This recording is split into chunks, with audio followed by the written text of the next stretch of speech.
2 Samuel chapter 13. And it was after this that Absalom, the son of David, had a beautiful sister whose name was Tamar, and Amnon, the son of David, loved her.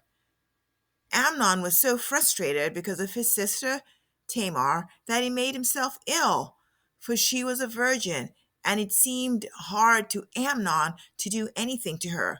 But Amnon had a friend whose name was Jonadab, the son of Shimeah, David's brother. And Jonadab was a very shrewd man. He said to him, "O son of the king, why are you so depressed morning after morning? Will you not tell me?" Then Amnon said to him, "I am in love with Tamar, the sister of my brother Absalom." Jonadab then said to him, "Lie down on your bed and pretend to be ill. When your father comes to see you, say to him, 'Please let my sister Tamar come and give me some food to eat, and let her prepare the food in my sight, that I may see it and eat from her hand.'" So Amnon lay down and pretended to be ill. When the king came to see him, Amnon said to the king, "Please let my sister Tamar come and make me a couple of cakes in my sight, that I may eat from her hand." Then David sent to the house for Tamar, saying, "Go now to your brother Amnon's house and prepare food for him." So Tamar went to her brother Amnon's house, and he was lying down. And she took dough, kneaded it, made cakes in his sight, and baked the cakes. She took the pan and dished them out before him, but he refused to eat. And Amnon said, "Have everyone go out from me." So everyone went out from him. Then Amnon said to Tamar, "Bring the food into the bedroom, that I may eat from your hand." So Tamar took the cakes which she had made and brought them into the bedroom to her brother Amnon. When she brought them to him to eat, he took hold of her and said to her, "Come, lie with me, my sister." But she answered him, "No, my brother, do not violate me, for such a thing is not done in Israel. Do not do this disgraceful thing. As for me, where could I get rid of my reproach? And as for you, you will be like one of the fools in Israel. Now, therefore, please speak to the king, for he will not withhold me from you." However, he would not listen to her. Since he was stronger than her, he violated her and lay with her. Then Amnon hated her with a very great hatred, for the hatred with which he hated her was greater than the love with which he had loved her. And Amnon said to her, "Get up and go away." But she said to him, "No, because this wrong in sending me away is greater than that you've done to me." Yet he would not listen to her. Then he called his young man who attended him and said, "Now throw this woman out of my presence and lock the door behind her." Now she had on a long-sleeved garment, for in this manner the virgin daughters of the king dressed themselves in robes. Then his attendant took her out and locked the door behind her. Tamar put ashes on her head and tore her long-sleeved garment which was on her. And she put her hand on her head and went away, crying aloud as she went. Then Absalom, her brother, said to her, "Has Amnon your brother been with you? But now keep silent, my sister. He is your brother. Do not take this matter to heart." So Tamar remained and was desolate in her brother Absalom's house. Now when King David heard of all these matters, he was very angry. But Absalom did not speak to Amnon, either good or bad, for Absalom hated Amnon, because he had violated his sister Tamar. Now it came about after 2 full years that Absalom had sheep shearers in Baalhazor, which is near Ephraim, and Absalom invited all the king's sons. Absalom came to the king and said, "Behold now, your servant has sheep shearers. Please let the king and his servants go with your servant." But the king said to Absalom, "No, my son, we should not all go, for we will be burdensome to you." Although he urged him, he would not go, but blessed him. Then Absalom said, "If not, please let my brother Amnon go with us." And the king said to him, "But why should he go with you?" But when Absalom urged him, he let Amnon and all the king's sons go with him. Absalom commanded his servants, saying, "See now, when Amnon's heart is merry with wine, and when I say to you, 'Strike Amnon,' then put him to death. Do not fear. Have I not myself commanded you? Be courageous and be valiant." The servants of Absalom did to Amnon just as Absalom had commanded. Then all the king's sons arose, and each mounted his mule and fled. Now it was while they were on the way that the report came to David, saying, "Absalom has struck down all the king's sons, and not one of them is left." Then the king arose, tore his clothes, and lay on the ground, and all his servants were standing by with clothes torn. Jonadab, the son of Shimeah, David's brother, responded, "Do not let my lord suppose they have put to death all the young men, the king's sons, for Amnon alone is dead, because by the intent of Absalom this has been determined since the day that he violated his sister Tamar. Now, therefore, do not let my lord the king take the report to heart, namely, all the king's sons are dead, for only Amnon is dead." Now Absalom fled, and the young man who was the watchman raised his eyes and looked, and behold, many people were coming from the road behind him by the side of the mountain. Jonadab said to the king, "Behold, the king's sons have come, according to your servant's word." So it happened. As soon as he finished speaking, behold, the king's sons came and lifted their voices and wept, and also the king and all his servants wept very bitterly.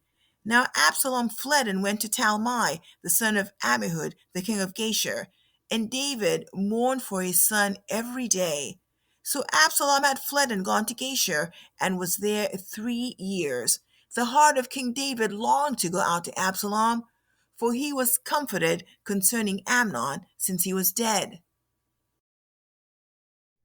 2 Samuel chapter 14. Now Joab, the son of Zeruiah, perceived that the king's heart was inclined toward Absalom. So Joab sent to Tekoa and brought a wise woman from there and said to her, "Please pretend to be a mourner and put on mourning garments now, and do not anoint yourself with oil, but be like a woman who has been mourning for the dead many days. Then go to the king and speak to him in this manner." So Joab put the words in her mouth. Now when the woman of Tekoa came to speak to the king, she fell on her face to the ground and prostrated herself and said, "Help, O king." The king said to her, "What is your trouble?" And she answered, "Truly, I am a widow, for my husband is dead. Your maidservant has 2 sons, but the two of them struggled together in the field, and there was no one to separate them. So one struck the other and killed him. Now behold, the whole family has risen against your maidservant, and they say, 'Hand over the one who struck his brother, that we may put him to death for the life of his brother whom he killed, and destroy the heir also.' Thus they will extinguish my coal which is left, so as to leave my husband neither name nor remnant on the face of the earth." Then the king said to the woman, "Go to your house, and I will give orders concerning you." The woman of Tekoa said to the king, "O my lord the king, the iniquity is on me and my father's house, but the king and his throne are guiltless." So the king said, "Whoever speaks to you, bring him to me, and he will not touch you any more." Then she said, "Please let the king remember the Lord your God, so that the avenger of blood will not continue to destroy. Otherwise, they will destroy my son." And he said, "As the Lord lives, not one hair of your son shall fall to the ground." Then the woman said, "Please let your maidservant speak a word to my lord the king." And he said, "Speak." The woman said, Why then have you planned such a thing against the people of God? For in speaking this word, the king is as one who is guilty, in that the king does not bring back his banished one. For we will surely die, and are like water spilled on the ground, which cannot be gathered up again. Yet God does not take away life, but plans ways so that the banished one will not be cast out from him. Now, the reason I have come to speak this word to my lord the king is that the people have made me afraid. So your maidservant said, let me now speak to the king. Perhaps the king will perform the request of his maidservant. For the king will hear and deliver his maidservant from the hand of the man who would destroy both me and my son from the inheritance of God. Then your maidservant said, please let the word of my lord the king be comforting. For as the angel of God, so is my lord the king to discern good and evil. And may the Lord your God be with you. Then the king answered and said to the woman, please do not hide anything from me that I am about to ask you. And the woman said, let my lord the king speak. So the king said, is the hand of Joab with you in all this? And the woman replied, as your soul lives, my lord the king, no one can turn to the right or to the left from anything that my lord the king has spoken. Indeed, it was your servant Joab who commanded me, and it was he who put all these words in the mouth of your maidservant. In order to change the appearance of things, your servant Joab has done this thing. But my lord is wise, like the wisdom of the angel of God, to know all that is in the earth. Then the king said to Joab, behold, now I will surely do this thing. Go therefore and bring back the young man Absalom. Joab fell on his face to the ground, prostrated himself, and blessed the king. Then Joab said, today your servant knows that I found favor in your sight, O my lord the king, in that the king has performed the request of his servant. So Joab arose and went to Geshur and brought Absalom to Jerusalem. However, the king said, let him turn to his own house, and let him not see my face. So Absalom turned to his own house and did not see the king's face.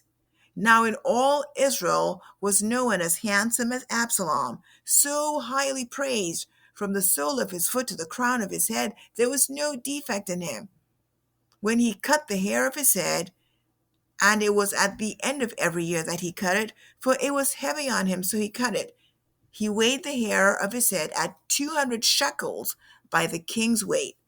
To Absalom there were born 3 sons and 1 daughter whose name was Tamar. She was a woman of beautiful appearance. Now Absalom lived 2 full years in Jerusalem and did not see the king's face. Then Absalom sent for Joab to send him to the king, but he would not come to him. So he sent again a second time, but he would not come. Therefore he said to his servants, see, Joab's field is next to mine, and he has barley there. Go and set it on fire. So Absalom's servants set the field on fire. Then Joab arose, came to Absalom at his house, and said to him, why have your servants set my field on fire? Absalom answered Joab, behold, I sent for you, saying, come here, that I may send you to the king, to say, why have I come from Geshur? It would be better for me still to be there. Now therefore let me see the king's face, and if there is iniquity in me, let him put me to death. So Joab came to the king and told him, and he called for Absalom. Thus he came to the king and prostrated himself on his face to the ground before the king, and the king kissed Absalom. 2 Samuel chapter 15. Now it came about after this that Absalom provided for himself a chariot and horses and 50 men as runners before him. Absalom used to rise early and stand beside the way to the gate, and when any man had a suit to come to the king for judgment, Absalom would call to him and say, from what city are you? And he would say, your servant is from one of the tribes of Israel. Then Absalom would say, see, your claims are good and right, but no man listens to you on the part of the king. Moreover, Absalom would say, Oh, that one would appoint me judge in the land. Then every man who has any suit or cause could come to me, and I would give him justice. And when a man came near to prostrate himself before him, he would put out his hand and take hold of him and kiss him. In this manner, Absalom dealt with all Israel who came to the king for judgment. So Absalom stole away the hearts of the men of Israel.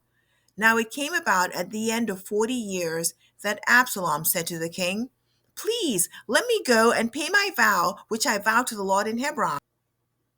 For your servant vowed a vow while I was still in Geshur in Aram, saying, If the Lord shall indeed bring me back to Jerusalem, then I will serve the Lord. The king said to him, Go in peace. So he arose and went to Hebron. But Absalom sent spies throughout all the tribes of Israel, saying, As soon as you hear the sound of the trumpet, then you shall say, Absalom is king in Hebron. Then 200 men went with Absalom from Jerusalem, who were invited and went innocently, and they did not know anything. And Absalom sent for Ahithophel the Gilonite, David's counselor, from his city Gilo, while he was offering the sacrifices. And the conspiracy was strong, for the people increased continually with Absalom. Then a messenger came to David, saying, The hearts of the men of Israel are with Absalom. David said to all his servants who were with him at Jerusalem, Arise and let us flee, for otherwise none of us will escape from Absalom. Go in haste, or he will overtake us quickly, and bring down calamity on us and strike the city with the edge of the sword. Then the king's servant said to the king, Behold, your servants are ready to do whatever my lord the king chooses. So the king went out, and all his household with him. But the king left 10 concubines to keep the house. The king went out, and all the people with him, and they stopped at the last house. Now all his servants passed on beside him, all the Cherethites, all the Pelethites, and all the Gittites, 600 men who had come with him from Gath, passed on before the king. Then the king said to Ittai the Gittite, Why will you also go with us? Return and remain with the king, for you are a foreigner and also an exile. Return to your own place. You came only yesterday, and shall I today make you wander with us, while I go where I will? Return and take back your brothers. Mercy and truth be with you. But Ittai answered the king and said, As the Lord lives, and as my lord the king lives, surely wherever my lord the king may be, whether for death or for life, there also your servant will be. Therefore David said to Ittai, Go and pass over. So Ittai the Gittite passed over with all his men and all the little ones who were with them. While all the country was weeping with a loud voice, all the people passed over. The king also passed over the brook Kidron, and all the people passed over toward the way of the wilderness. Now behold, Zadok also came, and all the Levites with him carrying the ark of the covenant of God. And they sat down the ark of God, and Abiathar came up until all the people had finished passing from the city. The king said to Zadok, Return the ark of God to the city. If I find favor in the sight of the Lord, then he will bring me back again and show me both it and his habitation. But if he should say thus, I have no delight in you, behold, here I am, let him do to me as seems good to him. The king also said to Zadok the priest, Are you not a seer? Return to the city in peace, and your 2 sons with you, your son Ahimaaz and Jonathan, the son of Abiathar. See, I'm going to wait at the fords of the wilderness until word comes from you to inform me. Therefore Zadok and Abiathar returned the ark of God to Jerusalem and remained there. And David went up the ascent of the Mount of Olives and wept as he went, and his head was covered, and he walked barefoot. Then all the people who were with him each covered his head and went up weeping as they went. Now someone told David, saying, Ahithophel is among the conspirators with Absalom. And David said, O Lord, I pray, make the counsel of Ahithophel foolishness. It happened as David was coming to the summit where God was worshipped, that behold, Hushai the Archite met him with his coat torn and dust on his head. David said to him, If you pass over with me, then you will be a burden to me. But if you return to the city and say to Absalom, I will be your servant, O king, as I have been your father's servants in time past, so I will now be your servant. Then you can thwart the counsel of Ahithophel for me. Are not Zadok and Abiathar the priests with you there? So it shall be that whatever you hear from the king's house, you shall report to Zadok and Abiathar the priests. Behold, their 2 sons are with them there, Ahimaaz, Zadok's son, and Jonathan, Abiathar's son. And by them you shall send me everything that you hear. So Hushai, David's friend, came into the city, and Absalom came into Jerusalem.